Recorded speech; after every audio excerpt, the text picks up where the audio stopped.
Think about the last time you accepted a free mint after a restaurant meal, picked up a tiny cube of cheese at the supermarket, or tapped agree on a digital pop-up. You probably felt like you made a free, autonomous choice. In reality, your brain was running on autopilot.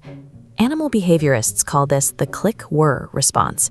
A mother turkey, for example, will lovingly care for a stuffed replica of a polecat, her natural enemy, as long as it plays a recording of a baby turkey's cheep-cheep sound. Click, the tape plays. Whir, the behavior unrolls automatically. Human beings possess these exact same behavioral tapes. Take a look at this historical photo of a rank Xerox 4000 copier. In the 1970s, Harvard psychologist Ellen Langer approached people waiting in line to use a machine exactly like this and asked to skip ahead. When she added a fake reason, saying, "because I have to make some copies," compliance jumped to 93%. The mere sound of the word "because" triggered an automatic yes, even without a valid excuse. We rely on these automated responses out of pure necessity. We live in the most rapidly moving and complex stimulus environment on the planet. If we stopped to consciously analyze every choice, we would be paralyzed by decision fatigue. In the 1980s, psychologist Robert Cialdini wanted to figure out exactly how these shortcuts are exploited. He published Influence, a foundational study on the psychology of compliance. But he didn't restrict his work to university laboratories. For 3 years, Cialdini went undercover. He infiltrated telemarketing firms, fundraising agencies, and used car lots to observe how compliance professionals extracted a yes out in the real world. By studying their sales manuals and observing their top performers, Cialdini identified 6 universal psychological triggers. These are the specific, reliable levers that compliance practitioners pull to bypass our critical thinking. These 6 triggers did not disappear with the 1980s.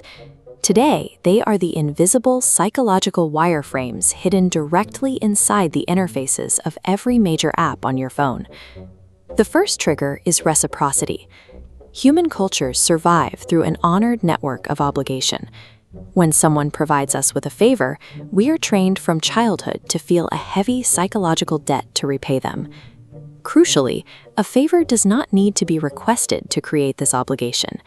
When a food delivery platform like Zomato Gold provides an unprompted perk or a free dessert sample, it initiates this exact rule. The uninvited gift creates a mild emotional burden. To relieve the discomfort of feeling indebted, you naturally increase your ordering frequency. The second trigger is commitment and consistency. Once we make a choice or take a public stand, we experience immense internal pressure to behave consistently with that original commitment. Grocery platforms like Big Basket map perfectly to this behavior. They ask for a micro-commitment, like setting up a daily milk delivery. Once you take the small action of subscribing, your internal self-image shifts to that of a loyal customer, making you far more likely to accept future, more expensive upsells without a second thought.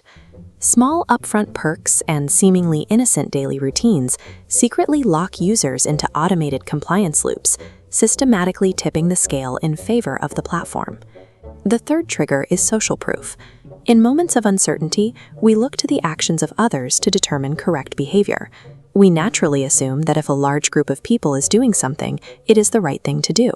But social proof is easily faked. During the stadium crusades of historical evangelist Billy Graham, advance teams would explicitly pre-plant thousands of people in the crowds. These plants were instructed to step forward at varying intervals, manufacturing the illusion of a spontaneous mass outpouring. E-commerce apps like Meesho digitize this tactic. By explicitly displaying live viewing numbers and exact purchase counts next to a product, they feed immediate social evidence to uncertain shoppers. It triggers an automatic assumption of safety. The fourth trigger is liking. We strongly prefer to say yes to requests from someone we know and like. Compliance professionals leverage physical attractiveness, deep familiarity, and positive association to generate that feeling. This explains the deeply ingrained status of mascots like the Amul Girl, who builds automatic trust through decades of familiar exposure. Modern apps bypass critical thinking entirely through refer-a-friend mechanisms, effectively renting the affection you have for your peers to sell their own services. By artificially manufacturing the presence of the crowd or leveraging the face of a trusted friend, marketers create a false sense of safety inside a digital void. Trigger 5 is authority. Society functions because we obey those with superior knowledge, but in an automatic state, we become highly vulnerable to the mere symbols of authority, like an impressive title or a white lab coat, even when the actual substance of expertise is entirely absent. Platforms like Nykaa rely heavily on this by plastering their products with dermatologist-approved badges and prioritizing influencer tutorials. They simulate expertise. This encourages consumers to abandon their independent research and defer blindly to the suggested choice. Look at this collage of historical newspaper advertisements. The final trigger is scarcity. As opportunities become less available, we lose freedoms. According to psychological reactance theory, humans hate losing established access. When a product is restricted, we react against the interference by wanting it significantly more. You see this play out in real time during an exploding offer on Shark Tank. An investor puts a deal on the table, but starts a ticking clock. The sudden threat of losing the opportunity creates physical agitation. Logic goes right out the window, and panic takes the wheel. By simulating professional expertise or artificially restricting access to a product, brands short-circuit your rationality and force an immediate emotional purchase. We face a practical dilemma. We cannot simply turn off our mental autopilot.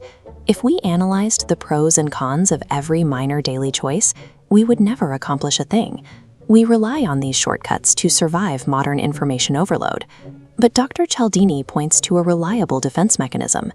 Before cognitive thought even registers, our bodies experience specific physiological cues when someone is pulling our psychological levers. We literally feel it in our gut. When you realize you are being trapped into a choice just to remain consistent with a prior action, you will feel a distinct sinking feeling in your stomach.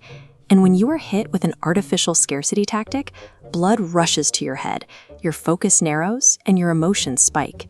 The goal is not to delete every app off your phone or refuse every free sample at the supermarket.